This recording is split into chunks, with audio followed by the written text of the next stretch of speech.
what if is a much better mindset approach than that closed sort of like we've always done it this way. Because when you ask what if, like the whole world could open up.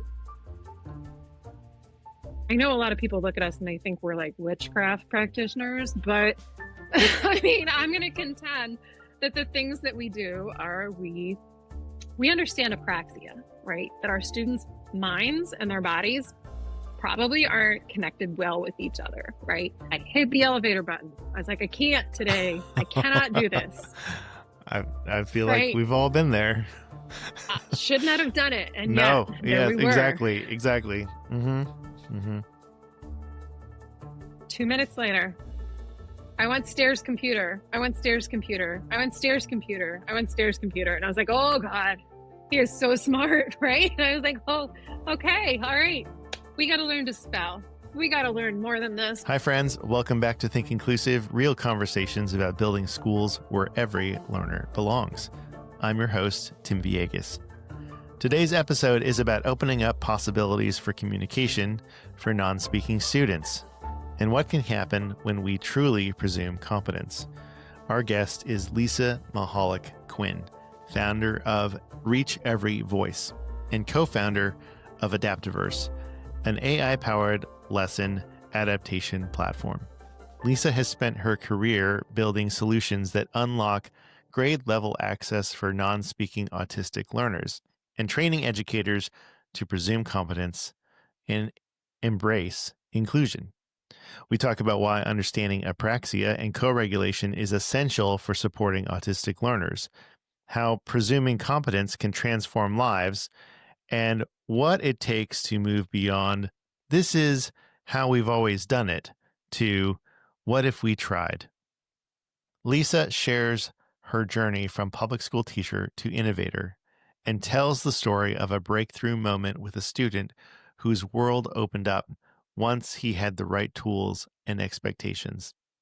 Before we meet our guest, I want to tell you about our sponsor. This episode is brought to you by IXL. IXL is an all-in-one platform for K-12 that helps boost student achievement, empowers teachers, and tracks progress in one place. As students practice, IXL adapts to their individual needs so that every learner gets just right support and challenge. And each student gets a personalized learning plan to close gaps. Check it out at ixl.com/inclusive. Again, that's ixl.com/inclusive. All right, after a quick break, it's time to Think Inclusive with Lisa Mihalich Quinn. Catch you on the other side.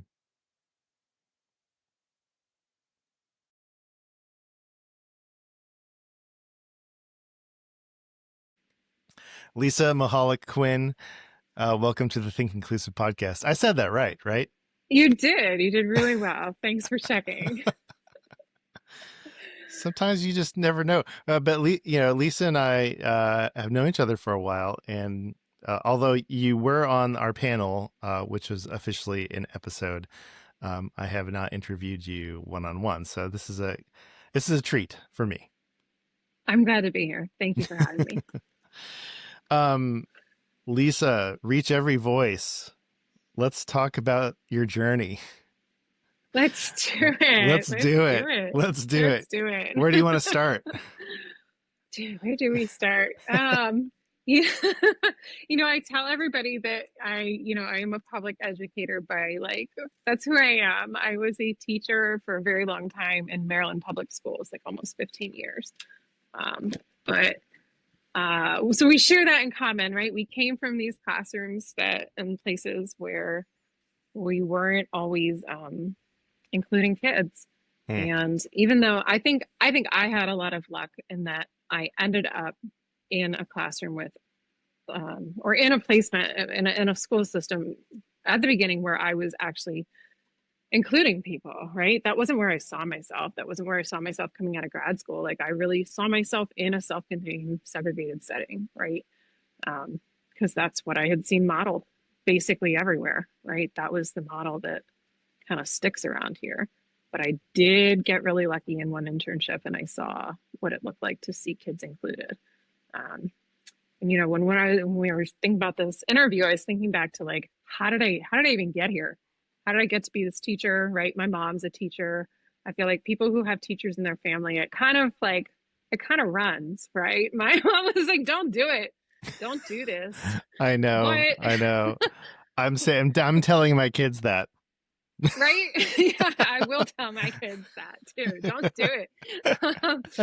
But I don't know, just from a really young age, I can remember being in second grade. So in 1990, it was like the year of Desert Storm, right? I was in central Pennsylvania, and the things I remember from second grade are every morning being standing there and singing "I'm Proud to Be an American" while it played over the loudspeaker. And I remember that our school must have been part of some kind of pilot because there were students with really significant disabilities who showed up in our building, right? And nobody said anything about it. Wasn't like, oh, they're part of our community. It was those kids in that room over there, right? They were downstairs. They were off in a separate wing, but they would be on the playground with us. And I was so intrigued. I was like, who are these people, right? Where did they come from? Why are they here? Like, hi, hello, right? And I can remember seeing the things that, like, as a teacher, we try and explain to our kids, right? These are kids who have different ways of communicating. They may not be able to say the same things that you want to say. And as a kid, I was so intrigued. Why is she pulling me off these monkey bars, right? Why is she doing that? And I just wanted to understand more. I wanted to understand better. And I was so, I don't know, just pulled in, and probably came to this through the same lens that like a lot of people do, is this idea of like wanting to be a helper, wanting to like, right, be that person who's a helper. And I had a second grade teacher who one day, like during indoor recess, I went down to volunteer to help out to be in that classroom. And I came back upstairs and she was like, where were you? Where were you during this time? And in front of the entire second grade lined up in the hallway, she said, were you down with those? And she dropped the R word. And like that to me, like makes me think about like how we need to be cautious about what we say to kids when they're so little, because they hold on to it. I'm here like decades later holding on to it, but it just sparked that like feeling of injustice, right? And so I think like I had other career paths. I went to GW for politics and English. I started an English PhD program. I worked at the Pentagon, and like none of it stuck. Like that wasn't it for me. So when I started teaching, I knew that was it. And I feel like when I got into the school system, a lot of it was so awesome and so amazing, being able to connect with my kids, being able to support them. I was in an assistive technology program supporting students with AAC devices in inclusive settings. And, they closed it. I was there for 6 years, and then they closed my part of the program.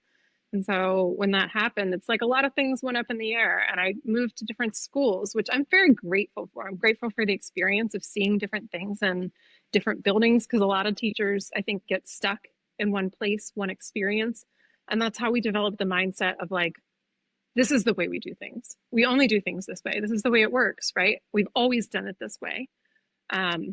So traveling to different schools gave me a lot of different experiences, introduced me to a lot of different teachers, a lot of different students. And as I did that, I took a role supporting a pilot program for kids who were using letterboards, keyboards, spelling, typing to communicate. And I learned so much. And what I learned was that my autistic students that I had had over the years, we knew really nothing about them, right? I had everything I learned in grad school basically was wrong. I instantly regretted all the ABA I'd ever done. And I did a lot of learning on the job.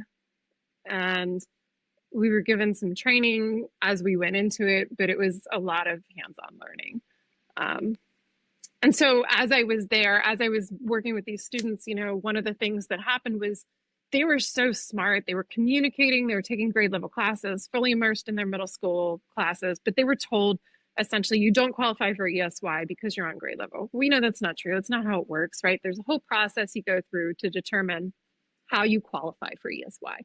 And if you have communication deficits, like critical life skill communication, you're going to qualify.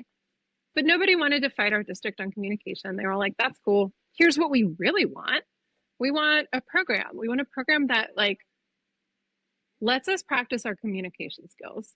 Lets us learn about the things we want to learn about. Lets us play games that aren't like Chutes and Ladders and Candyland with our friends, and lets us build these friendships. And I was like, cool, I can do that. I can make that happen. And that's how Reach Every Voice started. That was a long way to get here. But we started as a 6-week summer program. That was 10 years ago. And like I don't know, we just keep changing. People ask us what we do, and it's hard to describe like in a single sentence or in an elevator pitch because we're always evolving in response to the needs of our community. Like we started as these enrichment programs, summer, weekend. And then what we found was like some of our students, our core group of students, their needs were at that time being met in their school system, but there were so many others whose needs weren't being met.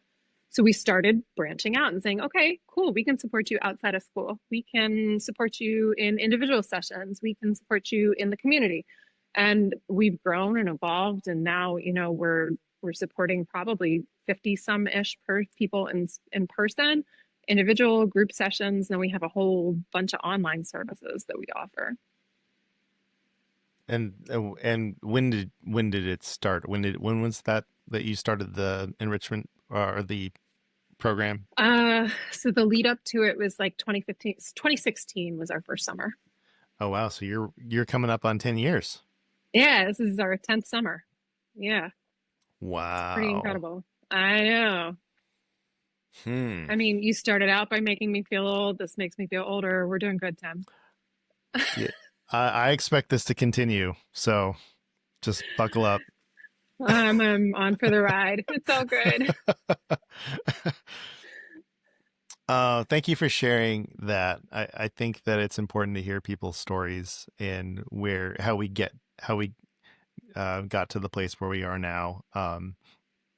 And your experience working in schools and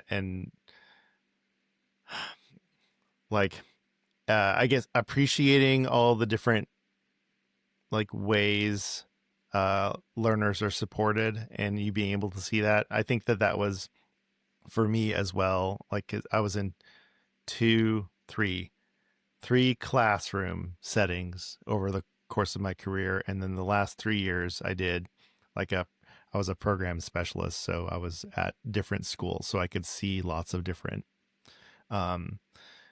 ways learners are being supported. Some inclusive, some very not much so, but I think that really gave me a lot of perspective. So it sounded like that gave you a lot of perspective as well.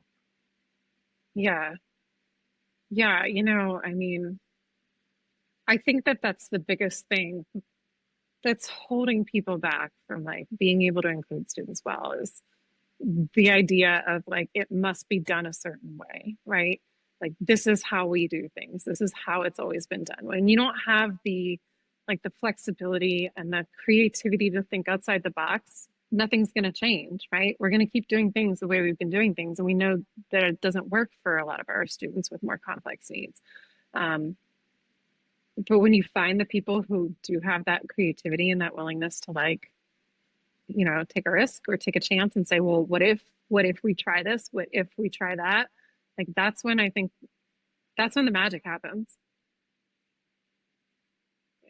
And you took a risk with creating like Reach Every Voice. That was so scary. Like there's so much stability in a school system job, right? Like yeah. It's safe. It feels really safe. And like knowing you have a pension, knowing you have all those things in place, like it's hard to leave. I understand why people stay, even if they are burned out or even if they are struggling and don't agree with the system. I get it. I completely understand it. But it is super terrifying to own a business and be out here every day. Like, especially, things change in our climate and our world around us. It's terrifying. And I'm so glad I did it. Like, I'm so glad I wish I could put myself out of business and like or maybe have an entirely different model, right? I wish I didn't have to be providing these level of individualized supports of teaching people like how to communicate, how to like get like be providing the literacy instruction I provide to kids, because they should be getting that in school. I wish we could be doing the work of supporting schools to be doing this in public school settings, right? No parent should have to be paying me to do that. They should be able to get this in their schools. Um, so like that would be a dream. And then I wouldn't have to, take on all the terror of owning businesses. But Yeah, here we are. that is, so let's unpack that for a little bit, because what I'm hearing you say is that learners who, type, spell, however, to communicate, they are not being educated in their school the way that they can be, and they are being educated at Reach Every Voice. Is that what I'm hearing? Yeah, for the large part, that's true. Yeah. Right. So then who is paying, like the parents and families are paying out of pocket to basically have their students learn, right? Mm-hmm. I mean, you can call us tutors, I guess, right? Mm. Like you can compare it to a tutoring model. Whenever you don't have kids getting what they're needing in school, you're paying a tutor. We're all certified teachers. That's one way to look at it. But Yeah. yeah, Yeah. yeah. What do you think is the big difference? So if a student is not getting something at their school, yet you are able to provide it, what is the biggest difference? I guess we can start there. Tell me what you mean by that. So why can you do it and the other in the school can't? Oh, I don't know if it's a matter of can't. I think it's a matter of won't, or don't believe in it, perhaps, don't believe in the possibility, the potential. A lot of the students who come to us, going back to what I said about, I had to unlearn everything I learned about autism. I think a Mm. lot of the schools that we see around us are really steeped in this understanding of autism as a intellectual and behavioral disorder. So they're looking at their students through this lens of this child is severely intellectually disabled, and this child has behaviors that need to be modified, that need to be changed, right? So a lot of our classrooms have self-contained segregated autism programs where students are doing some version of ABA all day long, right? And our kids are participating in discrete trial things all day long.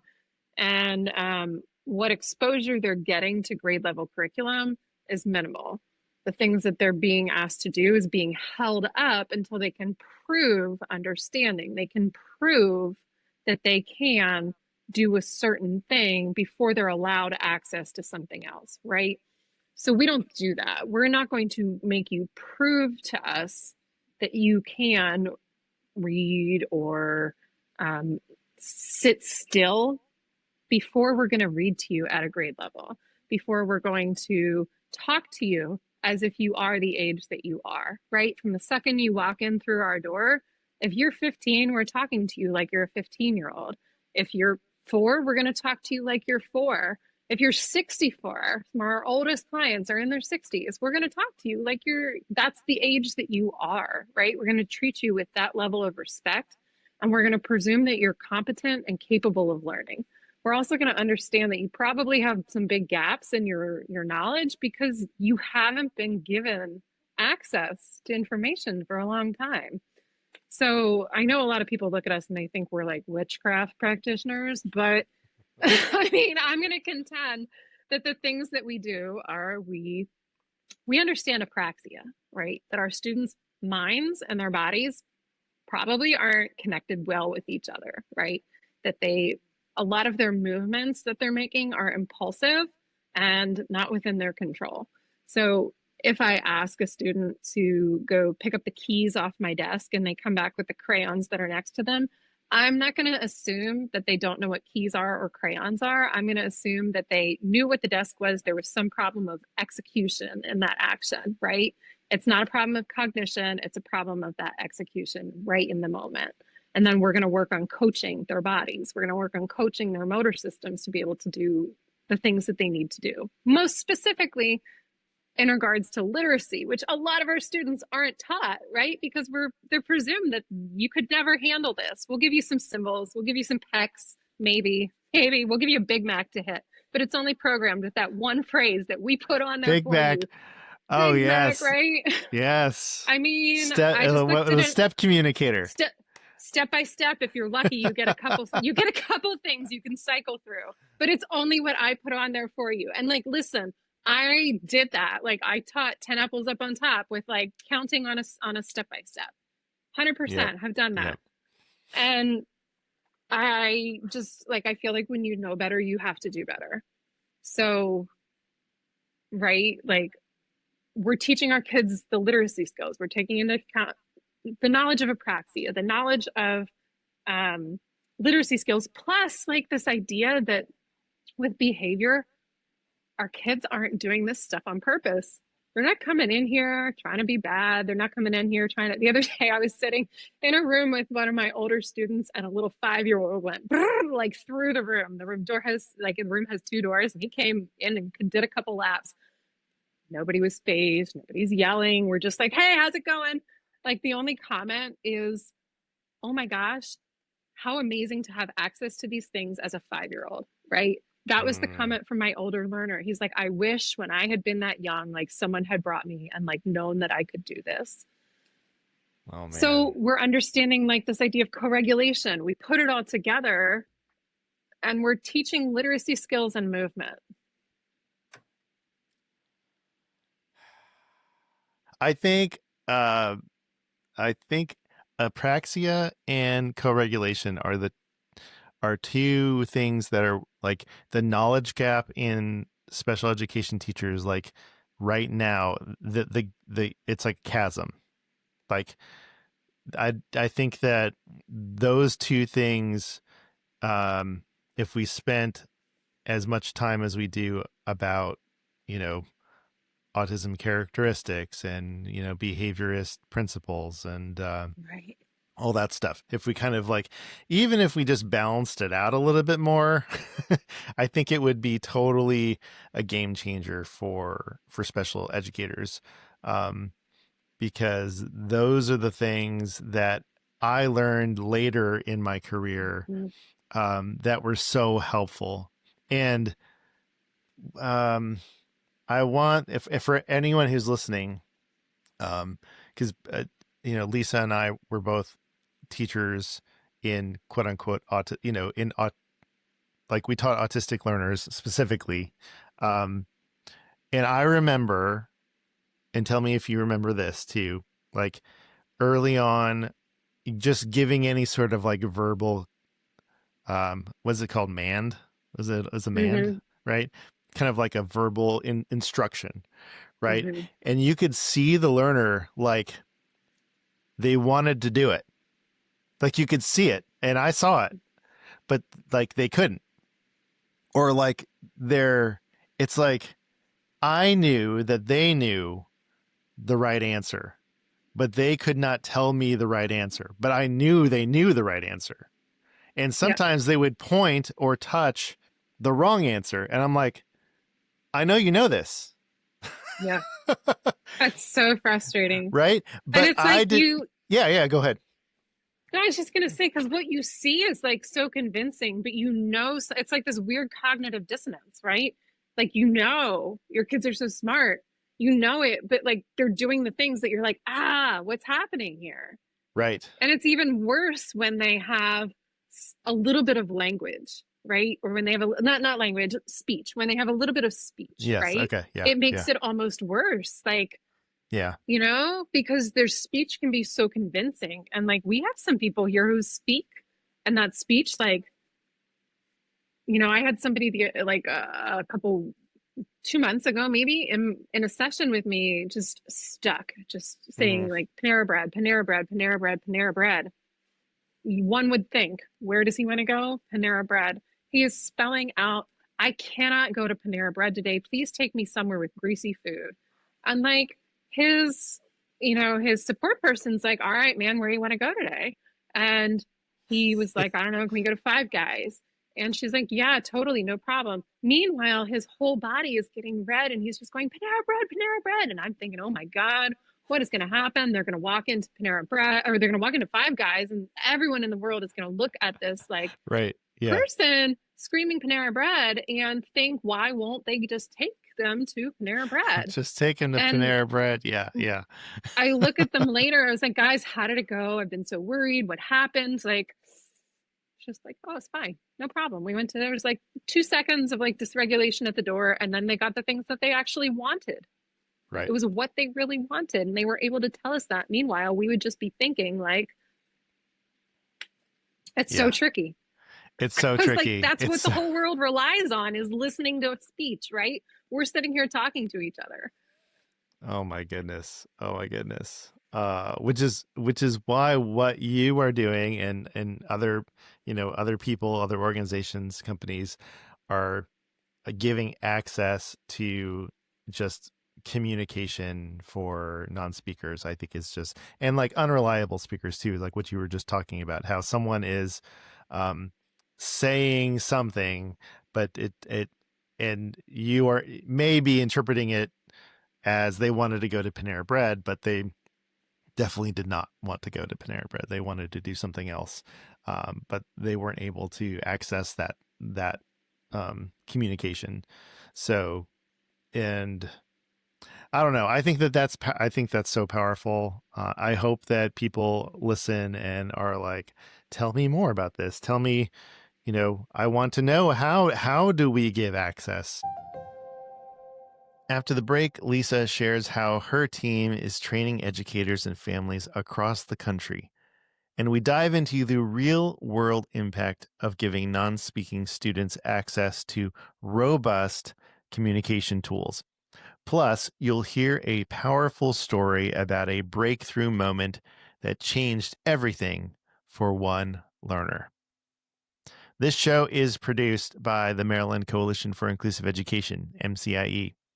MCIE partners with educators and school systems to promote authentic inclusion, foster change, and support the implementation of inclusive practices. Whether it's district-wide transformation, customized learner planning, or professional learning and coaching, MCIE walks alongside educators every step of the way. And here's the best part. Our work begins with a conversation. So if you're ready to create schools where every learner belongs, visit mcie.org to get in touch and start that conversation today. So maybe we should go to and start talking about the services that you provide, because you have learners come to you, but you also train educators. So yeah, tell us more about that. Yeah, one of the first things I did in terms of training was during the pandemic, when like every parent had to become the default educator, right? Parents were like, oh God, our kids are home. What do we do now? Um, so I created a course called Accessible Academics. It is very low production value, but I think arguably very high like content value. It's me with a document camera modeling how I make grade level content accessible to somebody who can maybe just make choices, right?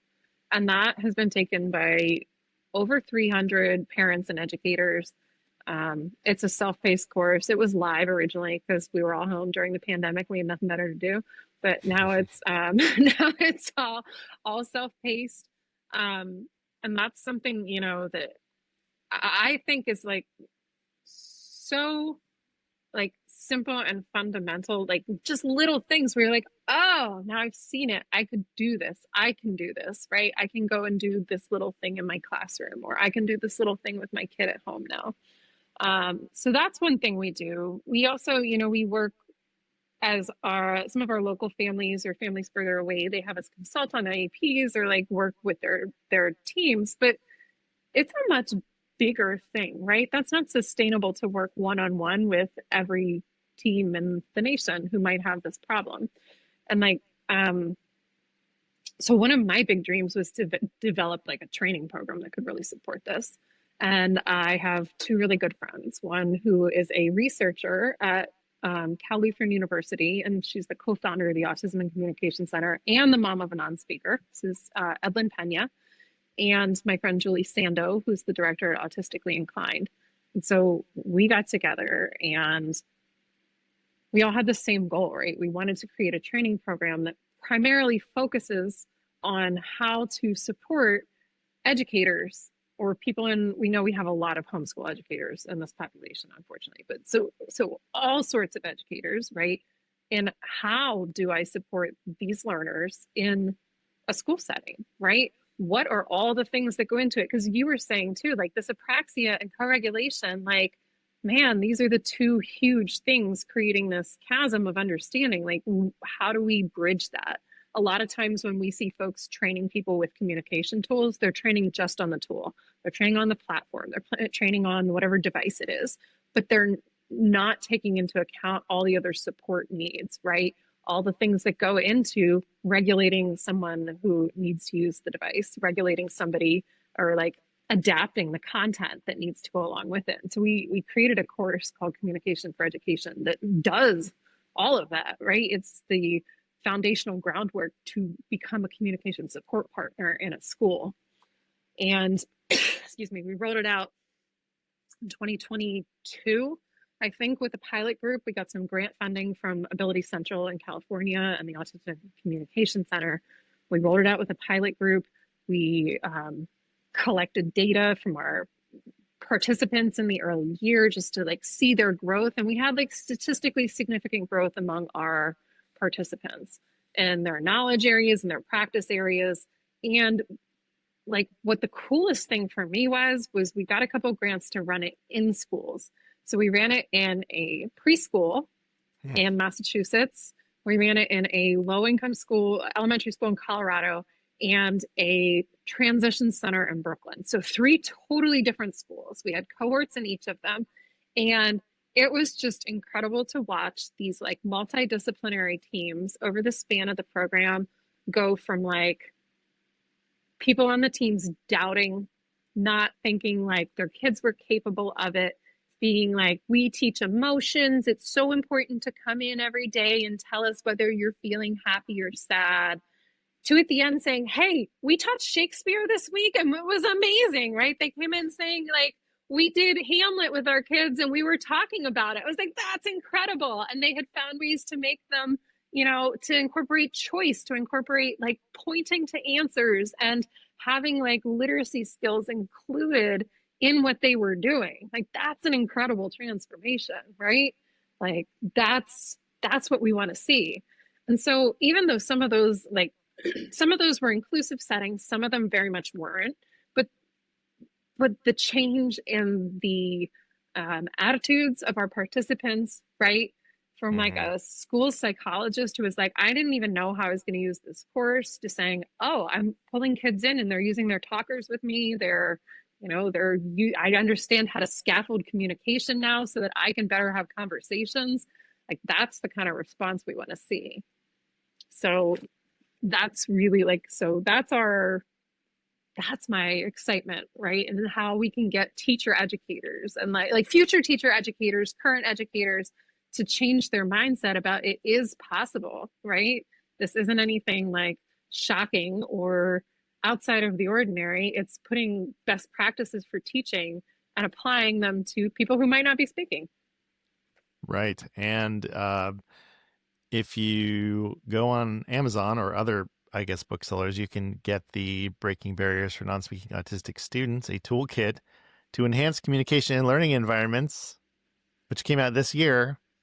So I did preview this, and so people can use the book or the toolkit on its own, but you do have a course that runs like concurrently with it. Is that how it works? Yeah. So these are like, there's probably, I guess it's 100 and some page book, like front and back, and it's all the handouts that go along with the course, right? We designed it to be all of the There's a lot of takeaway. One of the most impactful things I think from the course is hearing from non-speaking autistic people who get to Hmm. tell us about their experiences, right? So we've captured a lot of that in the book. We have some really key takeaways about concepts like we were talking about earlier about apraxia, about adapting academics, about regulation, dysregulation, some strategies for those things. So it's stuff that, you could hand off to a teacher or a team and say, this is a great place to start. And then it connects with our course, right? It goes alongside the course that we teach. Awesome. And we will put all of that in the show notes as well as your website. Um, I'm wondering if we could go tell another story, if you have one, about maybe a moment where you witnessed a breakthrough in communication. I think people would love to hear your perspective on a learner who, kind of made that jump from not being able to communicate to being able to communicate. Yeah, maybe I'll tell you two because one's super short. Sure. So one of them was one of my fourth graders when I was still teaching in public schools. And he had I don't know if it was a Dynavox or a Springboard. He had some device, right, that he was using. And he loved the elevator. This was his special interest. It was his obsession, right? It was a little dangerous at times, but when he when he got to his device every day, he would just tell me every day, I want the elevator. I want the elevator. I was Miss Mihalich then. Miss Mihalich, I want the elevator. I want the elevator. I want the elevator. And in one of my not best moments, I hit the elevator button. I was like, I can't today. I cannot do this. I feel like Right? we've all been there. I should not have done it. And yet, No, there yes, we were. exactly. Mm-hmm. Mm-hmm. 2 minutes later, I want stairs computer. I want stairs computer. I want stairs computer. I want stairs computer. And I was like, oh God, he is so smart, right? And I was like, oh, okay, all right. We got to learn to spell. We got to learn more than this. Like, this device is not like we can do more. And within I don't know if it was like 2 weeks, 3 weeks, this kid was poking through stencils. He switched to a Bluetooth keyboard. It wasn't just me. Like, that's one of the big hangups that people have when they see kids spelling or typing on letterboards, on keyboards. They're like, well, they can only do it with her. It's not real. Right. Yeah. That's a thing. Like, we don't do that here. You're going to learn with your parents. You're going to learn with multiple people. This kid was doing it with his aides, with his speech pathologist. And we had a meeting. This kid was on an alternate curriculum track. We had an IEP meeting where we moved him from a non-diploma bound track back to diploma bound. I've never done that in my entire life. Like, never have I ever. It was always the other direction, and it made me so Mm-hmm. sad, right? But I was just like, this is incredible, right? He has gotten this ability to communicate. And of course, there's people walking around thinking, oh, is it really him? Is it really him? So this child spoke Korean at home, and he's with me, standing with me, and I had an intern at the time who spoke Korean. And he's standing next to him and he says something to him in Korean. Now I'm holding his board as he responds and he spells out the word always. I said, hey, what did you say to him? He said, oh, I said, oh, do you understand me when I talk to you? He spelled out always. So unless Wow. I also have subconsciously learned Korean, this is this child like genuinely answering, right? Like, Mm. that's the magic that like we're looking for, right? This kid is so Yeah. smart and he didn't have a way to tell us. Yeah. Yeah. Yeah. Yeah. Was what was Oh, those are that the was my two? short story. That was your short story. That I was was my like, short story. No, okay, now tell a long story. that's a long story. Never mind. I'm all good. No, we have time. It's a podcast. You can tell it's podcasts are for stories. I don't know. The other story I was going to tell you, I guess a lot of people who follow us on social media are familiar with Nick. Nick is like one of our young adults, and he does a lot of our social media. He presented at the TASH conference last year. And last year, someone asked him to reflect on his journey, just learning to communicate, right? So I was going to talk about Nick too, because Nick is somebody who scripts a lot. He talks about his scripts in some of his posts. And so Nick just reflected on his journey. And like, I was the one who taught Nick with the letterboard. And he wrote about like this lady chasing him around his living room with the board, and like how he was sort of confused at first. And like, he's like, she was nice. And she was just like, she was taught, I was intrigued by what she was doing, but I couldn't get my body to do what I wanted to do. Right. And he wasn't interested in anything I was bringing up, but he had no way to tell me. Right. I would ask him, I'd say, hey, do you want to do something else? And he talks about like how his body would stupidly point to the last thing that I said. Right. And so consequently, I'm teaching him things he has no interest in because it's what his body just pointed to automatically. And then one day it just clicked. We were talking about Schoolhouse Rock because I knew it was one of the shows that he like watched on his loops. And I was like, let's just learn about the history of it, right? I don't want to talk about like sing the songs with you, but let's learn about the history. Why did it come about? Who were the people involved? And like, that's the day we kind of had this breakthrough where he started spelling all these other things. And so I think like Nick is just such a really cool like example of what communication has done for his life, because he's been able to just direct like what his days look like, what his, he's got an internship, what his life look. He comes here for a co-op. He's decided this year, like last year, his big thing he wanted to do was to go to a conference and present. And he did. Like he co-wrote our conference presentation with me. If he put it all together, he presented this year. He decided he wants to organize like from the ground up, like a local like a table at an event. Great. Like that is like he's taking control of his life and getting to determine everything about his day-to-day life. Yeah, that's amazing. That's great. Thank you for sharing that. I think people who listen who are not familiar with spelling, I'm going to ask a question for them because I think it's a good question. So learners who spell, how do they know how to spell? Like, Well, you know what I mean? go ahead. Like, because is so many times a learner will be in a segregated classroom where they are not taught literacy. They are not taught to learn how to read. They are not explicitly taught these things. But when they're given access to spelling or typing, it seems like the rate of learning is like exponential. So help us understand, or maybe they already know how to spell some words. So like help us understand how that happens.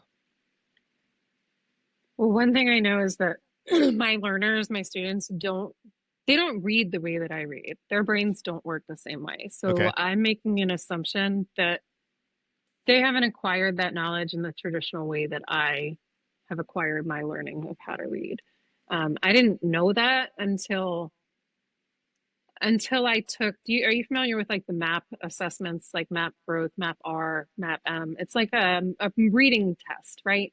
Okay. So it's on the computer. I wasn't allowed to read it to my students. Basically, there's a chunk of text on screen. They answer multiple choice. So I took it with one of my students who uses a letterboard, and the text would come up on the screen. They would tell me their letter. I would enter it. We'd go to the next question, right? So I was taking it with one student in particular, and he's somebody who just like typically had no interest in like tests and scores, right? They don't mean anything to me. They don't show you anything about me. So he flew through this test. Like I couldn't have followed along. I couldn't have read what was on the screen because he was just giving me an answer so fast. And I was like, all right, dude, this is your test. We get to the end and his score was like above grade level. Mm-hmm. And that could it be luck? Sure, maybe, right? But I doubt it, right? And I said, explain to me what just happened because my brain doesn't work like that. I could not have read everything that was on that screen, everything that you just read. And he told me that his brain takes a picture of the information and then it floats into his head like a file folder or like floating into a file folder. I was like, awesome. My brain doesn't do that. That's not how it works for me. Mm-hmm. Like, cool, but thank you for sharing. And so to me, that was just like, it was eye opening that I don't, there's a lot of stuff I don't understand, right?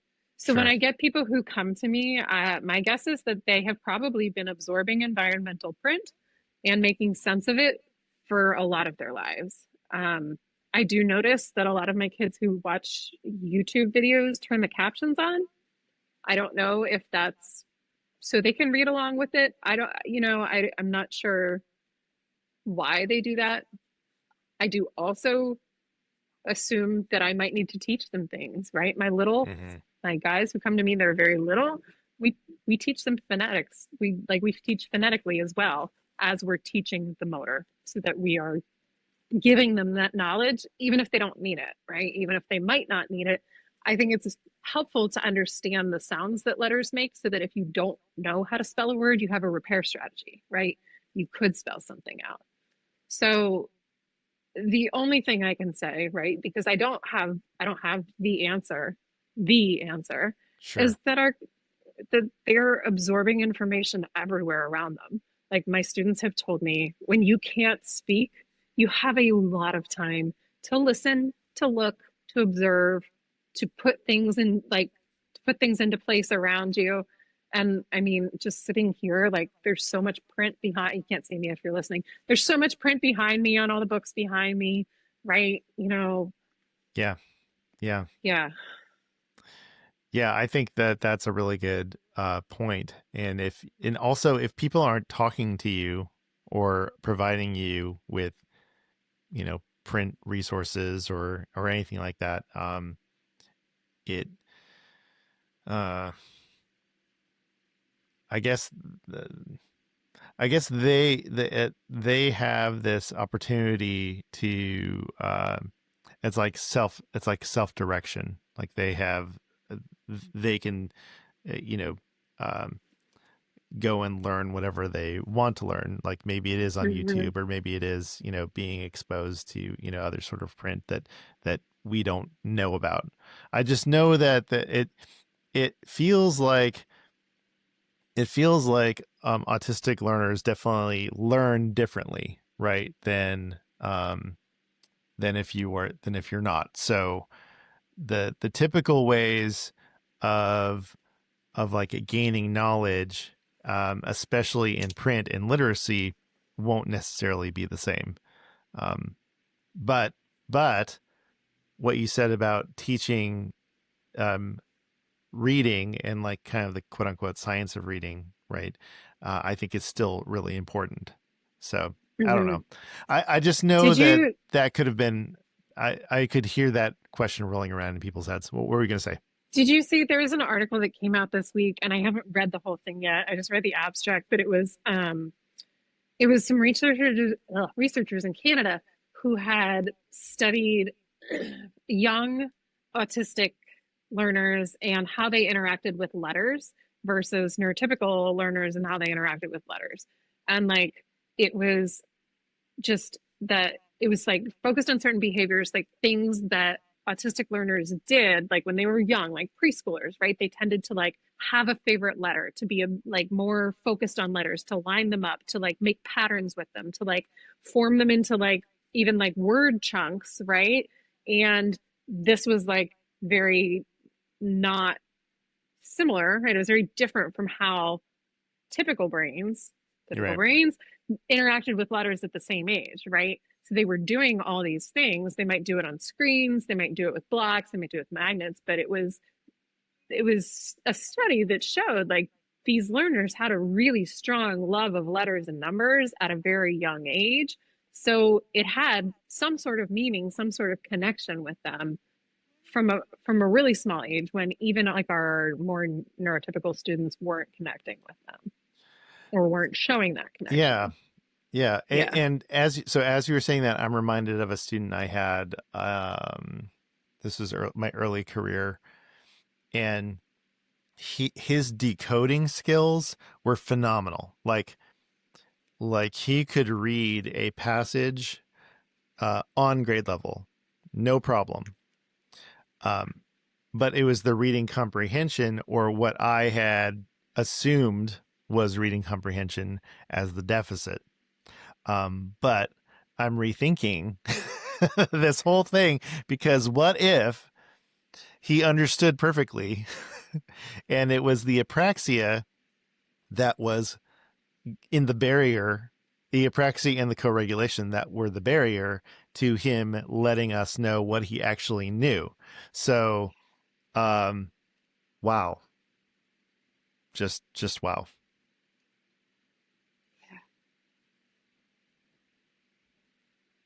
Hmm. All right. I know.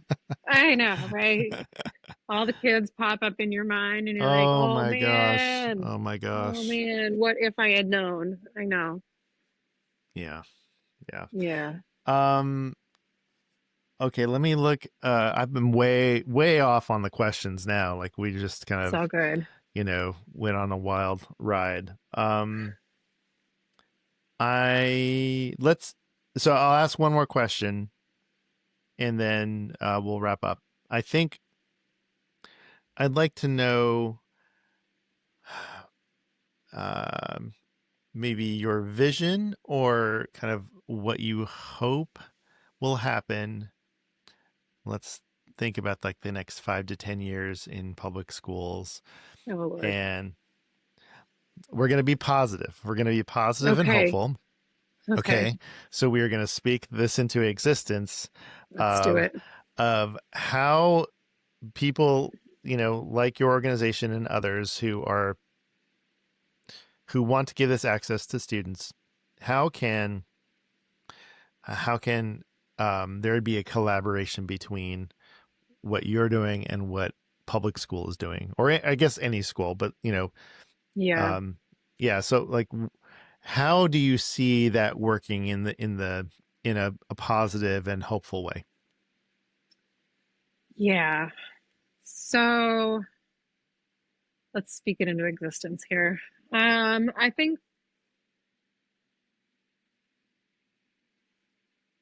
I think it's going to be a couple things. I think we're going to see some of the people who do believe in inclusion getting into more senior leadership roles.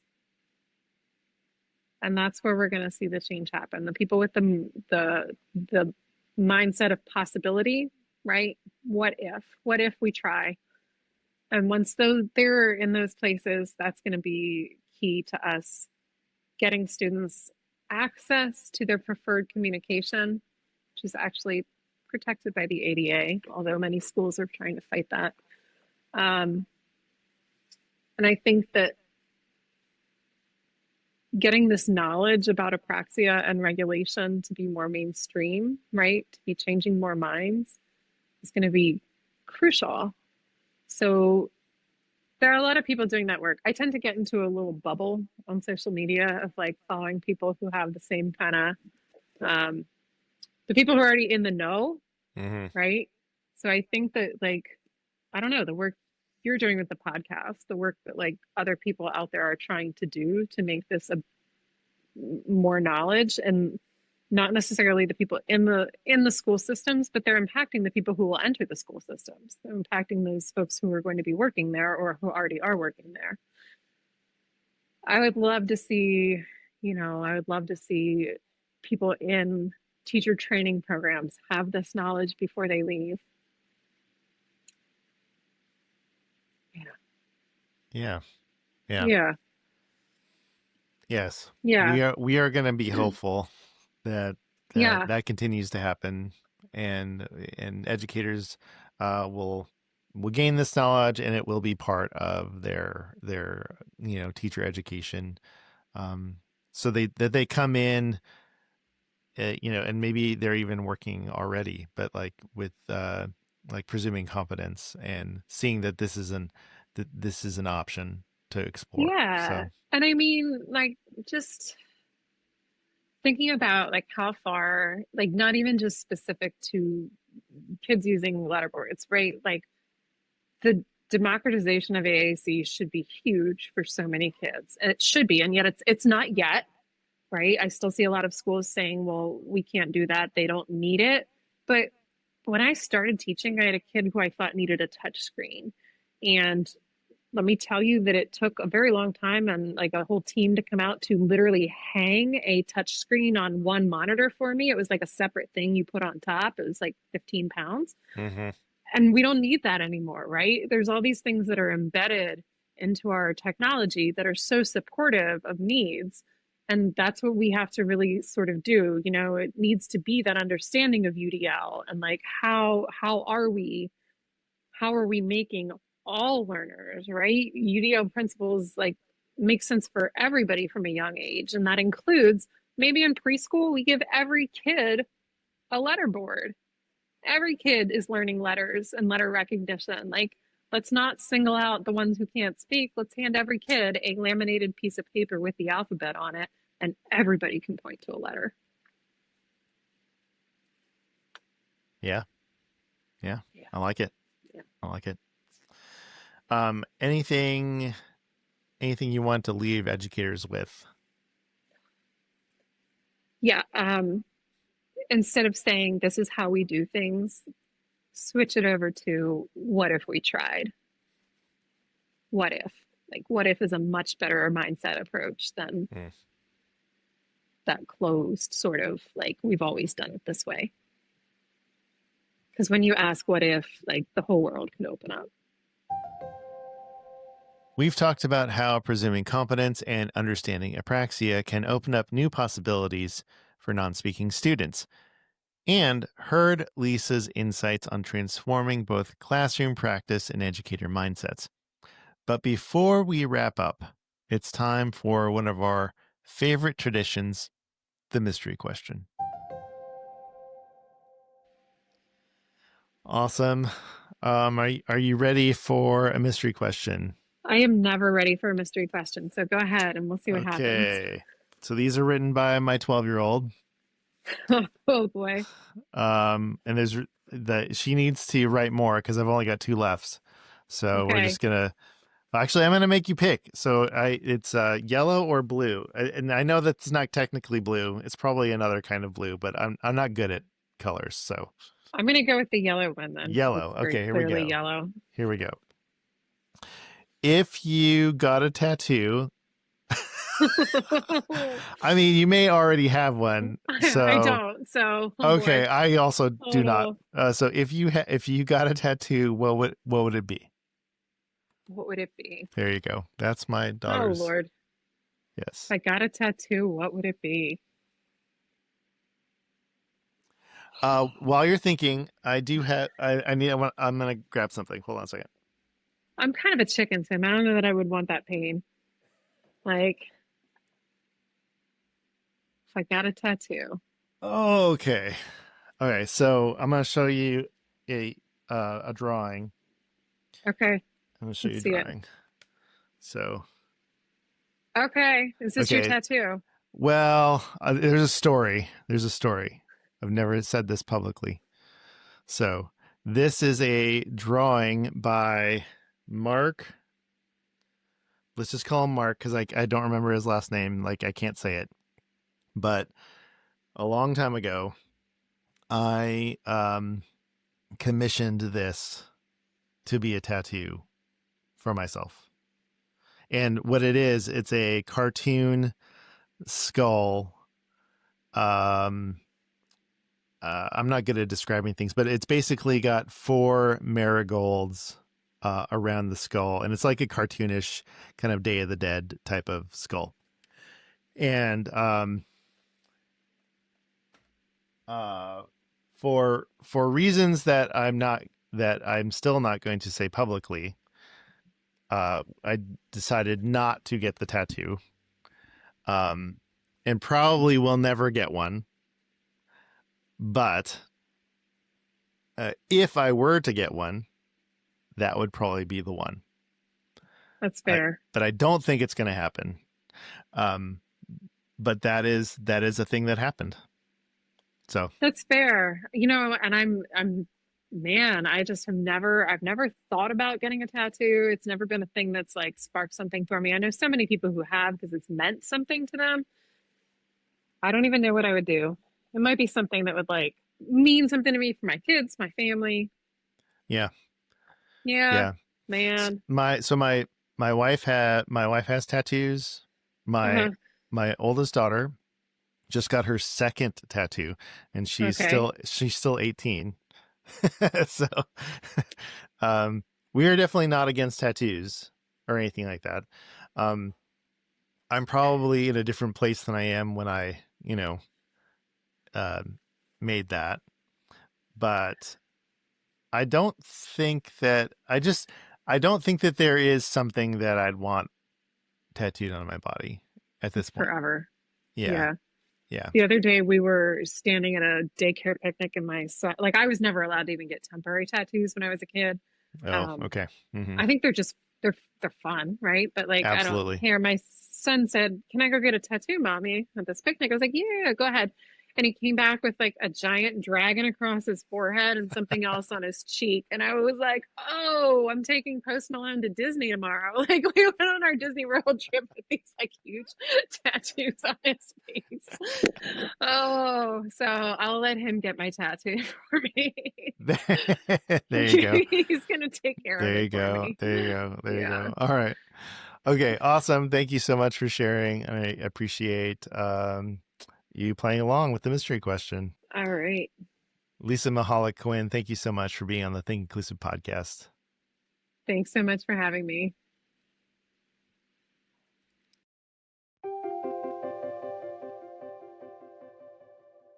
That was Lisa Mihalich Quinn. I keep thinking about the students I taught, the ones who I knew had the answers, but just couldn't show me in the way that they were expected to. And honestly, I keep wondering, what if I knew then what I know now? I find myself really in line with Lisa's thinking. How much more could we have done if we understood apraxia and co-regulation and truly presumed competence from the start? If you're an educator working with students with autism, I can't stress this enough. Make it a priority to learn about apraxia and co-regulation. We need more balance in how we prepare and support our teachers. It's not just about behavior or compliance. It's about opening doors to communication and possibility. Share this episode with a colleague who's building inclusive schools. Rate and review us on Apple Podcasts or Spotify, and follow Think Inclusive wherever you get your podcasts. Shout out to the school teams at St. Michael's Elementary in Talbot County and Deal Island Elementary in Somerset County. Thank you so much for graciously letting me record interviews and observe some of the activities MCIE is doing to build a shared understanding of inclusive education. I wish I could spend more time with all of you. You are all asking and wrestling with the right questions. Keep going. Don't give up. This is the work. If you have something to share, you can always email me at tvagus@mcie.org. All right, time for the credits. Think Inclusive is brought to you by me, Tim Viegas. I write, edit, mix, master. I basically wear all the podcast hats and baseball caps. This show is a proud production of the Maryland Coalition for Inclusive Education, scheduling and extra production help from Jill Wagoner. Our original music is by Miles Credich with extra vibes from Melody. Big thanks to our sponsor, IXL. Visit ixl.com/inclusive. Fun fact, did you know that Testudo, the bronze terrapin statue at the University of Maryland, is famous for bringing good luck to anyone who rubs its nose? And When I was on campus interviewing students and peer mentors from the TERP Succeed program, a program for students with intellectual disabilities who go to college just like everyone else, I made sure to give Testudo's nose a good rub for luck. Here's hoping it brings a little extra good fortune to all of us. Do you have any special traditions for good luck? I'd love to know about it. Email me at tviegas@mcie.org. I read every single message. And if you've made it this far, you're officially part of the Think Inclusive Inclusion crew. Want to help us keep moving the needle for inclusion? Head to mcie.org and click donate. Give $5, $10, $20. It helps us keep partnering with schools and districts to move inclusive practices forward and support educators doing the work. Find us on the socials almost everywhere at Think Inclusive. Thanks for hanging out. And remember, inclusion always works. From MCIE. Podcasserole. Welcome in.